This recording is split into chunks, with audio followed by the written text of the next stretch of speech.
Esquerda é a submissão ao coletivismo apoiada na mão forte do Estado, concorda? Olha, eu acredito que a esquerda representa algo até mais ampliado do que isso, né? Claro que a gente tem que fazer uma diferença entre uma esquerda que é mais reformista de Estado, que defende o Estado maior para fazer uma espécie de justiça social, e a esquerda revolucionária, que infelizmente é a porção da esquerda que está, né, com mais poder e que tomou conta do movimento socialista no mundo, do movimento de esquerda no mundo. Essa esquerda revolucionária representa a negação da própria realidade, a negação de Deus, a negação da própria estrutura humana. Essa esquerda representa o ressentimento, a inveja e o sentimento de revolta, de vingança contra a própria condição humana. Então, é um movimento autodestrutivo da humanidade. É isso que a esquerda representa, né? É muito mais do que simplesmente o coletivismo. Quem representa o sistema e quem são os oponentes do sistema no mundo? A resposta é muito simples. O sistema é formado por todos aqueles que, de uma maneira direta ou indireta, parasitam a sociedade e buscam a concentração de poder com o interesse de definir como as pessoas devem viver, né? De cima para baixo, de forma autoritária. Esse é o sistema e os seus integrantes são aqueles que defendem esse sistema, estão sendo beneficiados por ele. Eles querem, basicamente, poder. E poder representa uma série de outras coisas, como dinheiro, como recursos financeiros. Quem é contra o sistema? São as pessoas que defendem as liberdades individuais, que se opõem à centralização do poder. São pessoas que operam a favor da capacidade do indivíduo governar a si mesmo. Claro que dentro de um sistema de normas, né, de um contrato social que é negociado entre as pessoas através das instituições republicanas, né?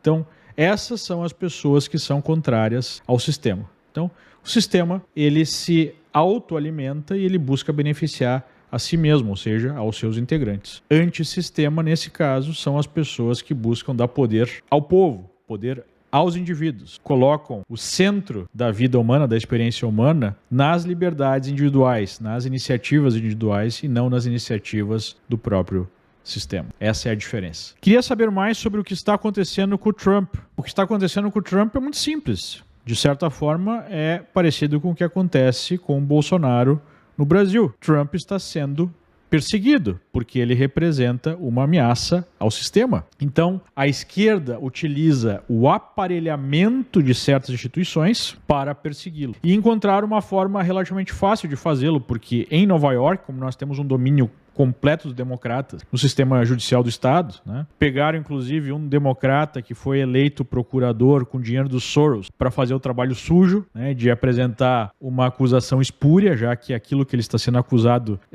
nem crime né? É um delito que, inclusive, já prescreveu, mas fizeram lá um malabarismo jurídico, para não dizer outra coisa, pegando um juiz que é tão isento que já deu dinheiro para uma campanha contra o Trump, inclusive, para fazer esse circo jurídico, que é uma subversão completa da justiça, para condená-lo e assim prejudicar a sua campanha. O que a gente está vendo nos Estados Unidos é algo que a gente já vê no Brasil há muito tempo. No Brasil o processo já está mais avançado. Então, basicamente é isso. O Trump está sendo perseguido, está sendo aí destruído pelo sistema. Obviamente que boa parte do público americano já percebeu isso e isso acaba fortalecendo a sua campanha, né, entre os apoiadores e até mesmo entre pessoas que nem gostam tanto do Trump, mas que não conseguem tolerar esse nível de injustiça, esse nível de subversão da ordem, da lei, né, do próprio Estado de Direito. E eu acredito que isso pode até mesmo impulsionar a sua campanha. A gente já viu aí um recorde de doações no dia da sua condenação injusta, né, de 52 milhões de dólares, batendo o recorde que tinha sido do próprio Trump de arrecadação numa campanha eleitoral num único dia. Então o público já está dando a resposta em relação a essa subversão, não só das leis americanas, mas do próprio sistema americano. E essa eleição deve definir não só o futuro dos Estados Unidos, mas o futuro do mundo. Se os Estados Unidos caem nas mãos desses autoritários, desses totalitários da esquerda, não há, né, para onde fugir. Nós teremos aí uma era muito sombria no planeta. Então é isso que está em jogo nesse processo eleitoral aqui nos Estados Unidos. Você acredita que o Pablo Marçal consegue se eleger prefeito de São Paulo? Olha, não é uma impossibilidade, mas eu acho que é improvável. E tem outras perguntas aqui em relação ao Pablo Marçal, se valeria a pena apoiar ele em relação ao apoio ao atual prefeito e tudo mais. Olha, não me parece que o Pablo Marçal tenha aí as qualidades, as características minimamente necessárias para ser alguém da direita, né? Acho que o passado dele é bastante complicado, eu não gosto da postura dele, não gosto da forma que ele atua. Enfim, não me parece ser um candidato ideal para a direita. Claro que não tem nenhum candidato ali bom para a direita, infelizmente. Se buscou apoiar alguém do sistema ao invés de um candidato da direita mesmo, né? Mas não vejo como solução o apoio a tipos como Pablo Marçal, não. No mandato de Trump, não houve crime de corrupção ou outro tipo de crime político. Até que ponto a pecha de criminoso pode afetar a campanha dele? E o público atendido por essa pecha pode influenciar na eleição, no caso dos colégios eleitorais? Deus te abençoe e bom trabalho. Muito obrigado, né? Que Deus abençoe você também. E é difícil responder, porque existem muitas pessoas nos Estados Unidos que não perceberam já o nível de degeneração que a esquerda promoveu no país. A degeneração das instituições. Então, como os americanos têm uma crença ainda grande no sistema jurídico do país, pode ser que um grupo de pessoas não perceba o nível de corrupção desse julgamento e acabem, né, por uma questão de princípios, acreditar que realmente um crime foi cometido ali e que, portanto, não poderia ser votado, né, Trump não poderia se apoiar um suposto criminoso. Mas, por outro lado, existe no americano também um senso muito forte de justiça no sentido básico do termo, no sentido mais profundo do termo. Ou seja, é muito evidente que se trata de um julgamento político, que se trata de perseguição, que se trata de uma grande injustiça feita. Então, o que vai pesar mais, ainda não podemos dizer, mas eu tendo a acreditar que esse senso de justiça e da indignação por conta da injustiça sofrida vai pesar mais do que uma eventual percepção de Trump como um criminoso, por conta de como esse processo foi levado a cabo, né? Claro que nesse caso a gente tem a imprensa como algo importante, porque essa percepção de injustiça ou de fato, né, foi um crime, vai depender muito da imprensa, e a imprensa obviamente é anti-Trump. A imprensa é outro órgão que foi aparelhado pela esquerda. Então, por outro lado, você tem as redes sociais ainda livres, né, até certa monta livres, porque as big techs, tirando o X, tirando o Twitter, operam para derrubar Trump sistematicamente. Então, não sei ainda, tem muita gente dizendo, não, isso aí já elegeu Trump, né? Porque é claro que é injusto, mas não é tão simples assim. Acho que não podemos chegar numa conclusão já com 100% de certeza sobre isso, né, na margem beneficiar Trump. Sobre as denúncias dos arquivos do Twitter, muito se fala do sumiço de Elon Musk de um tempo para cá. Acredito que a parte dele já foi feita, que era a liberação desses documentos, e agora seria com as autoridades, né, estudarem o que será feito. O Musk talvez tenha sido o personagem mais importante para denunciar o que está acontecendo no Brasil para o mundo, especialmente para os Estados Unidos. E isso teve um efeito brutal sobre esse estado de exceção, esse estado de perseguição política no Brasil, porque agora está tudo exposto, né? Não podemos esquecer que ele mesmo é um dos investigados, o que só provou o seu ponto. Então eu não sei se ele vai voltar aí à tona com mais mensagens, né, pedindo aí que se restabeleça o Estado de Direito no Brasil, mas ele já fez muito. Ele prometeu deixar, né, de censurar pessoas por conta dessas decisões, mas a gente sabe que tem um jogo muito complexo aí, é preciso ser muito sagaz, porque eventuais descumprimentos de ordens judiciais podem levar ao bloqueio do X no Brasil, o que eu acho que seria ruim para todo mundo, né? Muitos falam que seria mais um sinal, uma demonstração de que o Brasil está sob uma ditadura, mas ao mesmo tempo perderíamos aí a principal voz de denúncia de tudo que está acontecendo. Então é algo complexo, né? Eu creio que ele foi no limite das possibilidades dele. Não acho que ele encerrou a sua atividade nesse sentido, mas ele fez um recuo estratégico depois de ter alcançado uma vitória esmagadora na denúncia dessas arbitrariedades. Qual o nível de influência que terá a eleição de Trump sobre a ditadura do PT no Brasil? Bom, primeira coisa, né? Eu não chamaria assim de ditadura do PT necessariamente, né? É um regime autoritário que envolve uma série de forças políticas, entre elas o PT, né? Mas a gente tem a velha oligarquia brasileira alinhada a esse cenário de regime de exceção no Brasil, não é só o PT não, né? Em segundo lugar, a eleição de Trump seria um duro golpe para o regime de exceção no Brasil, porque o Trump está comprometido a denunciar esse regime e fazer pressão para que o Brasil volte a ser uma democracia, né? Então isso está bem claro, ele já deu vários sinais nesse sentido nos bastidores, então eu acredito que se Trump for de fato eleito, ele vai ser uma pedra no sapato do regime autoritário brasileiro. O senhor Silvio Almeida representa direitos humanos ou é um cara falso igual ao Lula? Silvio Almeida é um extremista de esquerda, um revolucionário, que obviamente não representa direitos humanos, né? Ele representa uma visão bem deturpada dos direitos humanos que há muito tempo foi utilizada pela esquerda, que é a instrumentalização dos direitos humanos para justificar todo tipo de arbitrariedade e de perseguição e de ataque, na verdade, aos direitos humanos, né?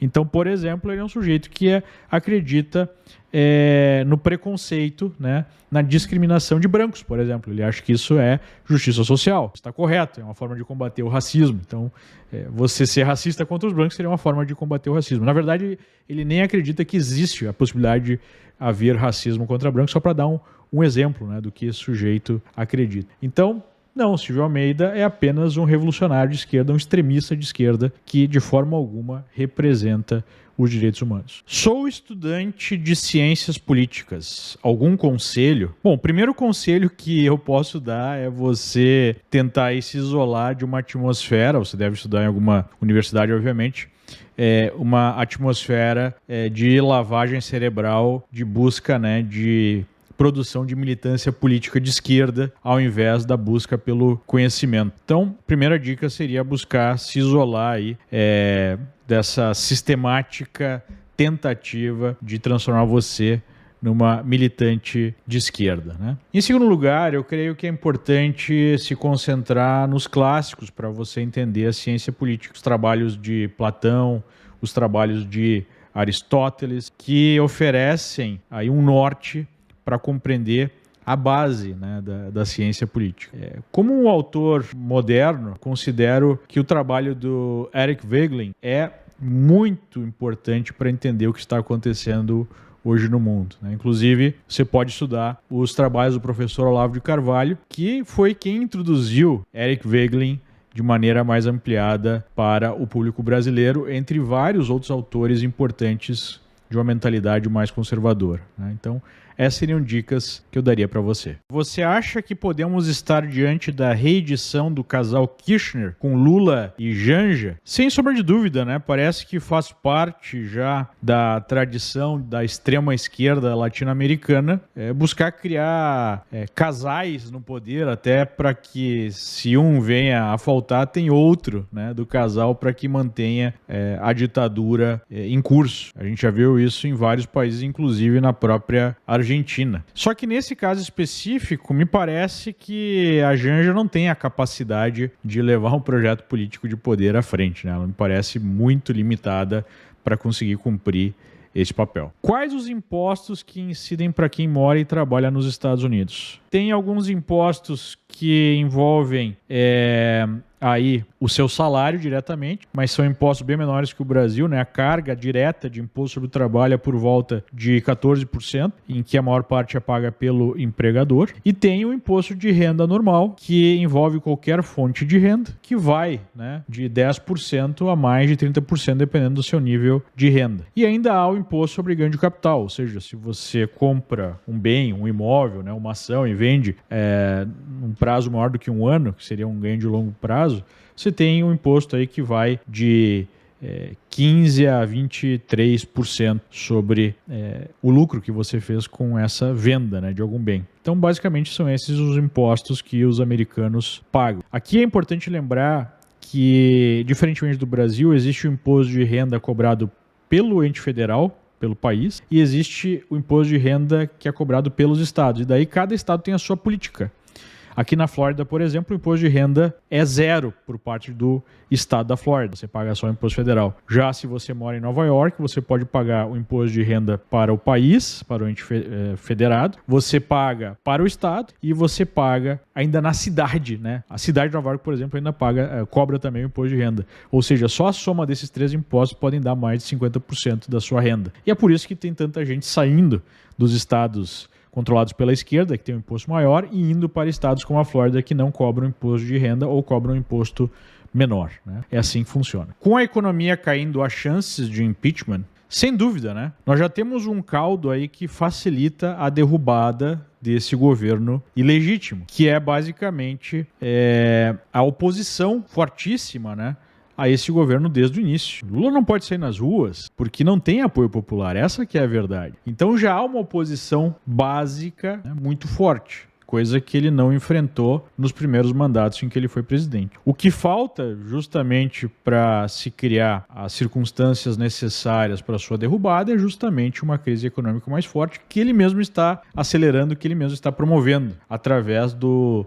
descontrole total das contas públicas, através da irresponsabilidade fiscal, né? Então, Lula está promovendo a crise que vai acabar, ou tem o potencial, né, de acabar derrubando ele. Em quanto tempo pode se prever o julgamento dos recursos de Trump? Antes de novembro? Acho muito improvável que os recursos de Trump sejam julgados antes de novembro, antes das eleições. Mas o ponto principal não é esse. O ponto é qual será a sentença do juiz em termos de punição, né? Numa situação normal de pressão e temperatura, isso não poderia gerar um pedido de prisão, né? Ainda mais por um sujeito como Trump, um ex-presidente com 77 anos sem nenhum antecedente criminal. Mas a gente não está falando mais de justiça há um bom tempo. Se fosse justiça, esse processo nem teria acontecido, esse julgamento nem teria acontecido. Então a gente já saiu da seara legal, a gente está na seara política, da instrumentalização da justiça para perseguição de opositores políticos, né? Então, nesse caso, dá para esperar qualquer coisa. E um eventual pedido de prisão teria aí efeitos que são difíceis de imaginar. Eu acho que seria aí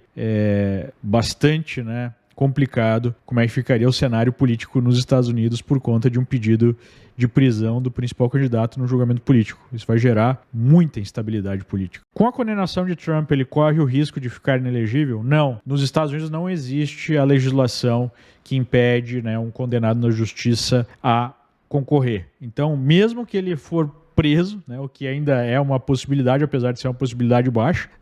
Em condições normais de pressão e temperatura, nesses casos, não cabe prisão, mas a gente não está vendo mais a justiça operando, a gente está vendo uma justiça politizada, né, um show trial estilo soviético, um tribunal que foi aparelhado pela esquerda.